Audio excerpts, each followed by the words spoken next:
Middlemarch. Book 5, The Dead Hand. Chapter 53. It is but a shallow haste which concludeth insincerity from what outsiders call inconsistency, putting a dead mechanism of ifs and therefores for the living myriad of hidden suckers whereby the belief and the conduct are wrought into mutual sustainment. Mr. Bulstrode, when he was hoping to acquire a new interest in Lowick, had naturally had an especial wish that the new clergyman should be one whom he thoroughly approved, and he believed it to be a chastisement and admonition directed to his own shortcomings and those of the nation at large, that just about the time when he came in possession of the deeds which made him the proprietor of Stonecourt, Mr. Fairbrother read himself into the quaint little church and preached his first sermon to the congregation of farmers, labourers, and village artisans. It was not that Mr. Bulstrode intended to frequent Lowick Church or to reside at Stonecourt for a good while to come. He had bought the excellent farm and fine homestead simply as a retreat which he might gradually enlarge as to the land and beautify as to the dwelling, until it should be conducive to the divine glory that he should enter on it as a residence, partially withdrawing from his present exertions in the administration of business, and throwing more conspicuously on the side of gospel truth the weight of local landed proprietorship, which Providence might increase by unforeseen occasions of purchase. A strong leading in this direction seemed to have been given in the surprising facility of getting Stonecourt, when everyone had expected that Mr. Rig Featherstone would have clung to it as the Garden of Eden. That was what poor old Peter himself had expected, having often, in imagination, looked up through the sods above him and, unobstructed by perspective, seen his frog-faced legatee enjoying the fine old place to the perpetual surprise and disappointment of other survivors. But how little we know what would make paradise for our neighbors. We judge from our own desires, and our neighbors themselves are not always open enough even to throw out a hint of theirs. The cool and judicious Joshua Rigg had not allowed his parent to perceive that Stonecourt was anything less than the chief good in his estimation, and he had certainly wished to call it his own. But as Warren Hastings looked at gold and thought of buying Daylesford, so Joshua Rigg looked at Stonecourt and thought of buying gold. He had a very distinct and intense vision of his chief good, the vigorous greed which he had inherited having taken a special form by dint of circumstance, and his chief good was to be a money changer. From his earliest employment as an errand boy in a seaport, he had looked through the windows of the money changers as other boys look through the windows of the pastry cooks. The fascination had wrought itself gradually into a deep special passion. He meant, when he had property, to do many things, one of them being to marry a genteel young person, but these were all accidents and joys that imagination could dispense with. The one joy after which his soul thirsted was to have a money changer's shop on a much frequented quay, to have locks all round him of which he held the keys, and to look sublimely cool as he handled the breeding coins of all nations, while helpless cupidity looked at him enviously from the other side of an iron lattice. The strength of that passion had been a power enabling him to master all the knowledge necessary to gratify it. And when others were thinking that he had settled at Stonecourt for life, Joshua himself was thinking that the moment now was not far off when he should settle on the North Quay with the best appointments in safes and locks. Enough. We are concerned with looking at Joshua Rigg's sale of his land from Mr. Bulstrode's point of view, and he interpreted it as a cheering dispensation conveying perhaps a sanction to a purpose which he had for some time entertained without external encouragement. He interpreted it thus, but not too confidently, offering up his thanksgiving in guarded phraseology.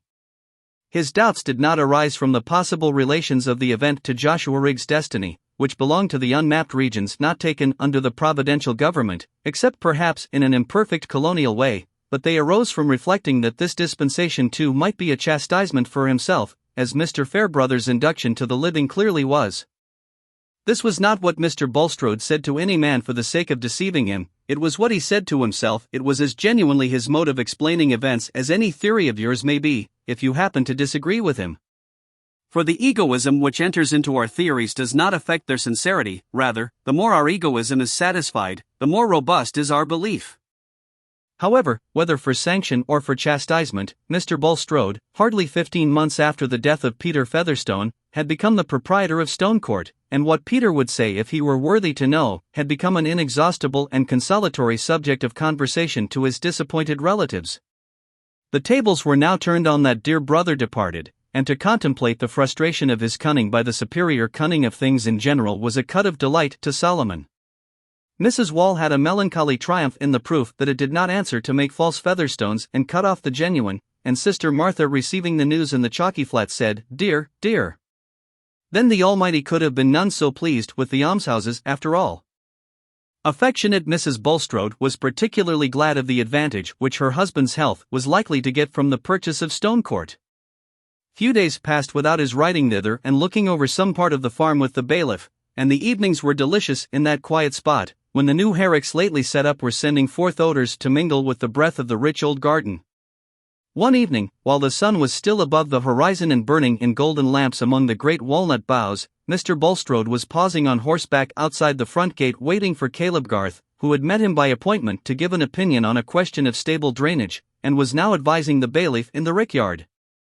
Mr. Bulstrode was conscious of being in a good spiritual frame and more than usually serene, under the influence of his innocent recreation. He was doctrinally convinced that there was a total absence of merit in himself, but that doctrinal conviction may be held without pain when the sense of demerit does not take a distinct shape in memory and revive the tingling of shame or the pang of remorse.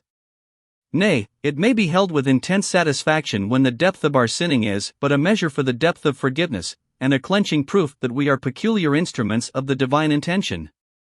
The memory has as many moods as the temper, and shifts its scenery like a diorama. At this moment Mr. Bulstrode felt as if the sunshine were all one with that of far-off evenings when he was a very young man and used to go out preaching beyond Highbury. And he would willingly have had that service of exhortation in prospect now. The texts were there still, and so was his own facility in expounding them. His brief reverie was interrupted by the return of Caleb Garth, who also was on horseback, and was just shaking his bridle before starting, when he exclaimed, "Bless my heart! What's this fellow in black coming along the lane? He's like one of those men one sees about after the races."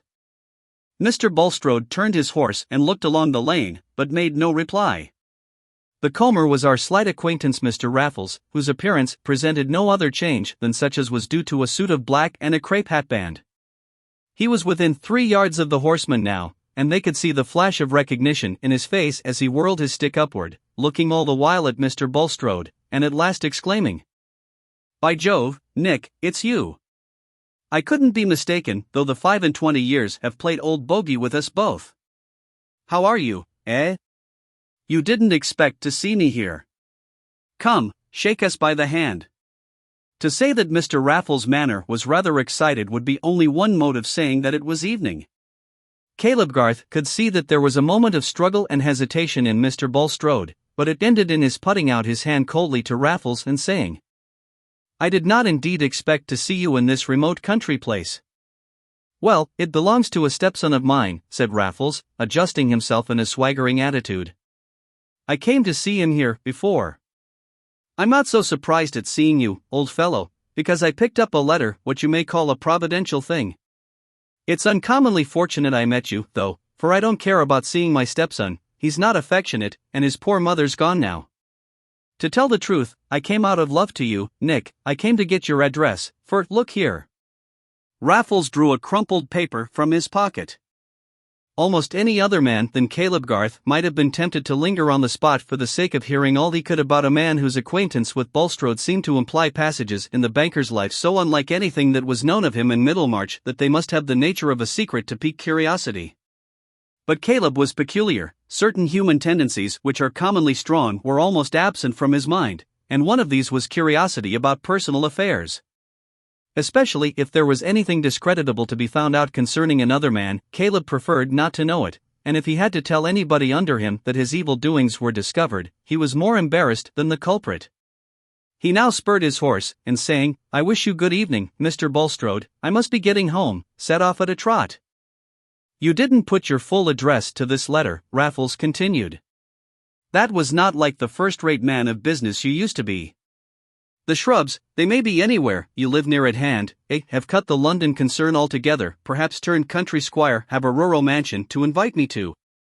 Lord, how many years it is ago! The old lady must have been dead a pretty long while gone to glory without the pain of knowing how poor her daughter was, But, by Jove! You're very pale and pasty, Nick. Come, if you're going home, I'll walk by your side." Mr. Bulstrode's usual paleness had in fact taken an almost deathly hue. 5 minutes before, the expanse of his life had been submerged in its evening sunshine which shone backward to its remembered morning. Sin seemed to be a question of doctrine and inward penitence, humiliation and exercise of the closet, the bearing of his deeds a matter of private vision adjusted solely by spiritual relations and conceptions of the divine purposes. And now, as if by some hideous magic, this loud red figure had risen before him in unmanageable solidity and incorporate past which had not entered into his imagination of chastisements. But Mr. Bulstrode's thought was busy, and he was not a man to act or speak rashly. "I was going home," he said, "but I can defer my ride a little." "And you can, if you please, rest here." "Thank you," said Raffles, making a grimace. "I don't care now about seeing my stepson. I'd rather go home with you." "Your stepson, if Mr. Rig Featherstone was he, is here no longer. I am master here now." Raffles opened wide eyes, and gave a long whistle of surprise, before he said, "Well then, I've no objection. I've had enough walking from the coach road. I never was much of a walker, or rider either. What I like is a smart vehicle and a spirited cob. I was always a little heavy in the saddle. What a pleasant surprise it must be to you to see me, old fellow," he continued, as they turned towards the house. "You don't say so, but you never took your luck heartily. You were always thinking of improving the occasion. You'd such a gift for improving your luck." Mr. Raffles seemed greatly to enjoy his own wit, and swung his leg in a swaggering manner which was rather too much for his companion's judicious patience. "If I remember rightly," Mr. Bulstrode observed, with chill anger, "our acquaintance many years ago had not the sort of intimacy which you are now assuming, Mr. Raffles. Any services you desire of me will be the more readily rendered if you will avoid a tone of familiarity which did not lie in our former intercourse, and can hardly be warranted by more than 20 years of separation." "You don't like being called Nick?" "Why, I always called you Nick in my heart, and though lost to sight, to memory, dear." "By Jove! My feelings have ripened for you like fine old cognac. I hope you've got some in the house now. Josh filled my flask well the last time." Mr. Bulstrode had not yet fully learned that even the desire for cognac was not stronger in Raffles than the desire to torment, and that a hint of annoyance always served him as a fresh cue. But it was at least clear that further objection was useless, and Mr. Bulstrode, in giving orders to the housekeeper for the accommodation of the guest, had a resolute air of quietude. There was the comfort of thinking that this housekeeper had been in the service of Rig also, and might accept the idea that Mr. Bulstrode entertained Raffles merely as a friend of her former master. When there was food and drink spread before his visitor in the wainscoted parlor, and no witness in the room, Mr. Bulstrode said, "Your habits and mine are so different, Mr. Raffles, that we can hardly enjoy each other's society. The wisest plan for both of us will therefore be to part as soon as possible. Since you say that you wish to meet me, you probably considered that you had some business to transact with me. But under the circumstances I will invite you to remain here for the night, and I will myself ride over here early tomorrow morning, before breakfast, in fact, when I can receive any communication you have to make to me." "With all my heart," said Raffles. "This is a comfortable place, a little dull for a continuance, but I can put up with it for a night, with this good liquor and the prospect of seeing you again in the morning. You're a much better host than my stepson was, but Josh owed me a bit of a grudge for marrying his mother, and between you and me there was never anything but kindness." Mr. Bulstrode, hoping that the peculiar mixture of joviality and sneering in Raffles' manner was a good deal the effect of drink, had determined to wait till he was quite sober before he spent more words upon him. But he rode home with a terribly lucid vision of the difficulty there would be in arranging any result that could be permanently counted on with this man. It was inevitable that he should wish to get rid of John Raffles, though his reappearance could not be regarded as lying outside the divine plan. The spirit of evil might have sent him to threaten Mr. Bulstrode's subversion as an instrument of good, but the threat must have been permitted, and was a chastisement of a new kind. It was an hour of anguish for him very different from the hours in which his struggle had been securely private, and which had ended with a sense that his secret misdeeds were pardoned and his services accepted. Those misdeeds, even when committed, had they not been half sanctified by the singleness of his desire to devote himself and all he possessed to the furtherance of the divine scheme? And was he after all to become a mere stone of stumbling and a rock of offense? For who would understand the work within him? Who would not, when there was the pretext of casting disgrace upon him, confound his whole life and the truths he had espoused, in one heap of obloquy? In his closest meditations, the lifelong habit of Mr. Bulstrode's mind clad his most egoistic terrors in doctrinal references to superhuman ends. But even while we are talking and meditating about the Earth's orbit and the solar system, what we feel and adjust our movements to is the stable Earth and the changing day. And now within all the automatic succession of theoretic phrases, distinct and inmost as the shiver and the ache of oncoming fever when we are discussing abstract pain, was the forecast of disgrace in the presence of his neighbors and of his own wife. For the pain, as well as the public estimate of disgrace, depends on the amount of previous profession. To men who only aim at escaping felony, nothing short of the prisoner's dock is disgrace. But Mr. Bulstrode had aimed at being an eminent Christian. It was not more than 7:30 in the morning when he again reached Stonecourt. The fine old place never looked more like a delightful home than at that moment. The great white lilies were in flower, the nasturtiums, their pretty leaves all silvered with dew, were running away over the low stone wall, the very noises all around had a heart of peace within them. But everything was spoiled for the owner as he walked on the gravel in front and awaited the descent of Mr. Raffles, with whom he was condemned to breakfast. It was not long before they were seated together in the wainscoted parlor over their tea and toast, which was as much as Raffles cared to take at that early hour. The difference between his morning and evening self was not so great as his companion had imagined that it might be. The delight in tormenting was perhaps even the stronger because his spirits were rather less highly pitched. Certainly his manners seemed more disagreeable by the morning light. "As I have little time to spare, Mr. Raffles," said the banker, who could hardly do more than sip his tea and break his toast without eating it, "I shall be obliged if you will mention at once the ground on which you wish to meet with me. I presume that you have a home elsewhere and will be glad to return to it." "Why, if a man has got any heart, doesn't he want to see an old friend, Nick? I must call you Nick, we always did call you young Nick when we knew you meant to marry the old widow. Some said you had a handsome family likeness to old Nick, but that was your mother's fault, calling you Nicholas. Aren't you glad to see me again? I expected an invite to stay with you at some pretty place. My own establishment is broken up now my wife's dead. I've no particular attachment to any spot, I would as soon settle hereabout as anywhere. May I ask why you returned from America? I considered that the strong wish you expressed to go there, when an adequate sum was furnished, was tantamount to an engagement that you would remain there for life. Never knew that a wish to go to a place was the same thing as a wish to stay. But I did stay a matter of 10 years, it didn't suit me to stay any longer. And I'm not going again, Nick." Here Mr. Raffles winked slowly as he looked at Mr. Bulstrode. "Do you wish to be settled in any business? What is your calling now?" "Thank you, my calling is to enjoy myself as much as I can. I don't care about working anymore. If I did anything it would be a little traveling in the tobacco line or something of that sort, which takes a man into agreeable company. But not without an independence to fall back upon. That's what I want. I'm not so strong as I was, Nick, though I've got more color than you. I want an independence." "That could be supplied to you, if you would engage to keep at a distance," said Mr. Bulstrode, perhaps with a little too much eagerness in his undertone. "That must be as it suits my convenience," said Raffles coolly. "I see no reason why I shouldn't make a few acquaintances hereabout. I'm not ashamed of myself as company for anybody. I dropped my portmanteau at the turnpike when I got down a change of linen, genuine honor bright, more than fronts and wristbands, and with this suit of mourning, straps and everything, I should do you credit among the nobs here." Mr. Raffles had pushed away his chair and looked down at himself, particularly at his straps. His chief intention was to annoy Bulstrode, but he really thought that his appearance now would produce a good effect, and that he was not only handsome and witty, but clad in a mourning style which implied solid connections. "If you intend to rely on me in any way, Mr. Raffles," said Bulstrode, after a moment's pause, "you will expect to meet my wishes." "Ah, to be sure," said Raffles, with a mocking cordiality. "Didn't I always do it? Lord, you made a pretty thing out of me, and I got but little.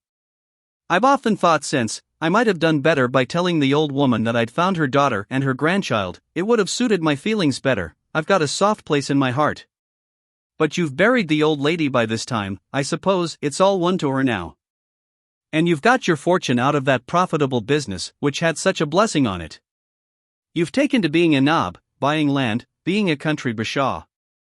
Still in the dissenting line, eh? Still godly? Or taken to the church as more genteel? This time Mr. Raffles' slow wink and slight protrusion of his tongue was worse than a nightmare, because it held the certitude that it was not a nightmare, but a waking misery. Mr. Bulstrode felt a shuddering nausea, and did not speak, but was considering diligently whether he should not leave Raffles to do as he would, and simply defy him as a slanderer. The man would soon show himself disreputable enough to make people disbelieve him. But not when he tells any ugly-looking truth about you, said discerning consciousness. And again, it seemed no wrong to keep Raffles at a distance, but Mr. Bulstrode shrank from the direct falsehood of denying true statements. It was one thing to look back on forgiven sins, nay, to explain questionable conformity to lax customs, and another to enter deliberately on the necessity of falsehood.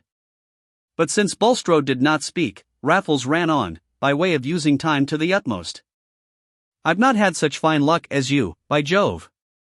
Things went confoundedly with me in New York. Those Yankees are cool hands, and a man of gentlemanly feelings has no chance with them. I married when I came back a nice woman in the tobacco trade, very fond of me, but the trade was restricted, as we say. She had been settled there a good many years by a friend, but there was a son too much in the case. Josh and I never hit it off. However, I made the most of the position, and I've always taken my glass in good company. It's been all on the square with me, I'm as open as the day. You won't take it ill of me that I didn't look you up before. I've got a complaint that makes me a little dilatory. I thought you were trading and praying away in London still, and didn't find you there. But you see I was sent to you, Nick, perhaps for a blessing to both of us." Mr. Raffles ended with a jocose snuffle. No man felt his intellect more superior to religious cant. And if the cunning which calculates on the meanest feelings in men could be called intellect, he had his share, for under the blurting rallying tone with which he spoke to Bulstrode, there was an evident selection of statements, as if they had been so many moves at chess. Meanwhile Bulstrode had determined on his move, and he said, with gathered resolution, "You will do well to reflect, Mr. Raffles, that it is possible for a man to overreach himself in the effort to secure undue advantage. Although I am not in any way bound to you, I am willing to supply you with a regular annuity in quarterly payments so long as you fulfill a promise to remain at a distance from this neighborhood. It is in your power to choose. If you insist on remaining here, even for a short time, you will get nothing from me. I shall decline to know you." "Ha, ha," said Raffles, with an affected explosion, "that reminds me of a droll dog of a thief who declined to know the constable." "Your illusions are lost on me, sir," said Bulstrode, with white heat. "The law has no hold on me either through your agency or any other." "You can't understand a joke, my good fellow. I only meant that I should never decline to know you. But let us be serious. Your quarterly payment won't quite suit me. I like my freedom." Here Raffles rose and stalked once or twice up and down the room, swinging his leg, and assuming an air of masterly meditation. At last he stopped opposite Bulstrode, and said, "I'll tell you what. Give us a couple of hundreds, come, that's modest, and I'll go away honor bright, pick up my portmanteau and go away. But I shall not give up my liberty for a dirty annuity. I shall come and go where I like. Perhaps it may suit me to stay away, and correspond with a friend, perhaps not. Have you the money with you?" "No, I have 100, said Bulstrode, feeling the immediate riddance too great a relief to be rejected on the ground of future uncertainties. "I will forward you the other if you will mention an address." "No, I'll wait here till you bring it," said Raffles. "I'll take a stroll and have a snack, and you'll be back by that time." Mr. Bulstrode's sickly body, shattered by the agitations he had gone through since the last evening, made him feel abjectly in the power of this loud and vulnerable man. At that moment he snatched at a temporary repose to be won on any terms. He was rising to do what Raffles suggested, when the latter said, lifting up his finger as if with a sudden recollection, "I did have another look after Sarah again, though I didn't tell you. I'd a tender conscience about that pretty young woman. I didn't find her, but I found out her husband's name, and I made a note of it. But hang it, I lost my pocketbook. However, if I heard it, I should know it again. I've got my faculties as if I was in my prime, but names were out, by Jove. Sometimes I'm no better than a confounded taxpaper before the names are filled in. However, if I hear of her and her family, you shall know, Nick. You'd like to do something for her, now she's your stepdaughter. "Doubtless," said Mr. Bulstrode, with the usual steady look of his light grey eyes, "though that might reduce my power of assisting you." As he walked out of the room, Raffles winked slowly at his back, and then turned towards the window to watch the banker writing away virtually at his command. His lips first curled with a smile and then opened with a short triumphant laugh. "But what the deuce was the name?" he presently said, half aloud, scratching his head, and wrinkling his brows horizontally. He had not really cared or thought about this point of forgetfulness until it occurred to him in his invention of annoyances for Bulstrode. "It began with L, it was almost all L's I fancy," he went on, with a sense that he was getting hold of the slippery name. But the hold was too slight, and he soon got tired of this mental chase, for few men were more impatient of private occupation or more in need of making themselves continually heard than Mr. Raffles.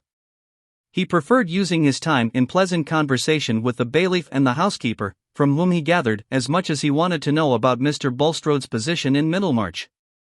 After all, however, there was a dull space of time which needed relieving with bread and cheese and ale, and when he was seated alone with these resources in the wainscoted parlour, he suddenly slapped his knee, and exclaimed, "Ladislaw!"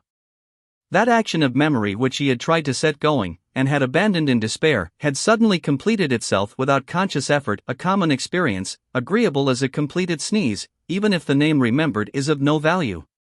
Raffles immediately took out his pocket-book, and wrote down the name, not because he expected to use it, but merely for the sake of not being at a loss if he ever did happen to want it. He was not going to tell Bulstrode, there was no actual good in telling, and to a mind like that of Mr. Raffles there is always probable good in a secret. He was satisfied with his present success, and by 3 o'clock that day he had taken up his portmanteau at the turnpike and mounted the coach, relieving Mr. Bulstrode's eyes of an ugly black spot on the landscape at Stonecourt, but not relieving him of the dread that the black spot might reappear and become inseparable even from the vision of his hearth.